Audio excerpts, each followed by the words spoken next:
Hey guys, and welcome back to another video, and I hope you are okay on that side of the screen. And today to take a quick look at the latest charging station from Alxum, and you are seeing two right over here. This one I've been using for about 2 years or so, and the main difference is that this is the 96 watts model and this is the 120 model. Now I will be able to charge laptops, as you can see right over here, and on this one I will not. I've got 10 ports, 2.4 amps at 5 volts, which will give me roughly 12 watts of charging power. And in here there is a bigger difference. I've got one port right over here, USB Type-C, with 45 watts of charging capacity, which I'm charging the MacBook Pro at this moment. I also have one 5 volts 3 amps, which I'm using for the MacBook, and then we have a quick charge, which I'm using on the iPad. I could use on the Switch as well right over here. And we also have 7 USB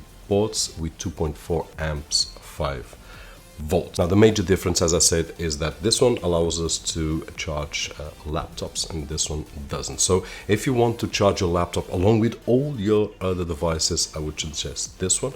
If you don't, then I would suggest this model, which is cheaper. I'm gonna leave links down below so that you guys can check it out. Now, things that I would like to mention as well is that the cables do not come included, and as you can see, I've got all cables white because my setup is white. I use this on a regular basis. For those of you that know my setup, I've got a thingy right over there at the end where I've got my charging station with all my devices there. Now I do believe that this is very organized way of having all our devices, but if we have a place that's even having organized we can hide it, then even better, because everything will be concentrated and we will not see it. We just need to open the door and grab it. But what I was saying is that I do believe that for a white setup, it's just great if we can get these small cables. I will forget to leave a link down below, but you guys will find this easily on Amazon. I've got USB Type-C, micro USB, and also Lightning for the devices that I use.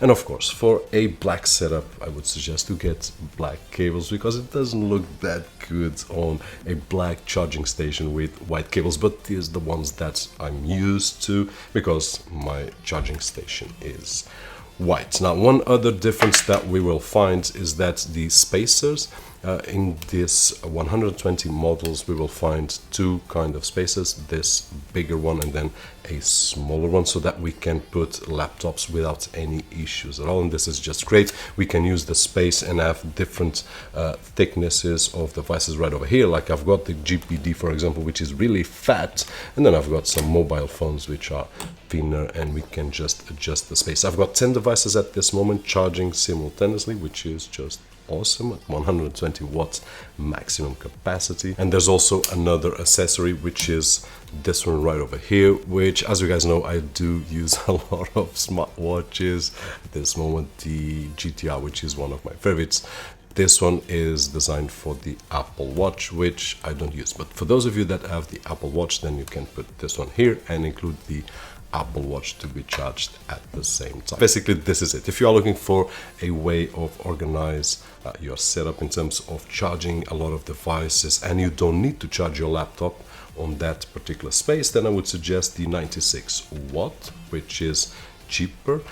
If you want to have everything, and this is a great advantage of just putting our laptop and put it there, hide it with all the other devices, and then when I want, just grab it back and bam, there I go. And that particular case, I would suggest the 120 watt charging station, which I will leave a link down below with the discount code and so on and so forth, so that you guys can check it out. And that is it. In terms of build quality, the new version is a little bit better than this one. This one is not bad, but that one is better, and it has some really nice rubber feet, like the actually a little bit better than the older version as well. But this is not bad, and that one is a little bit better in terms of grip, so it doesn't slip on any surface, which is great. And basically I did cover everything, guys. Hope that you enjoyed the video, and if you did so, don't forget that usual thumbs up, which is really appreciated right over here. My name is Roberto, and as always, I'll see you guys on the next one.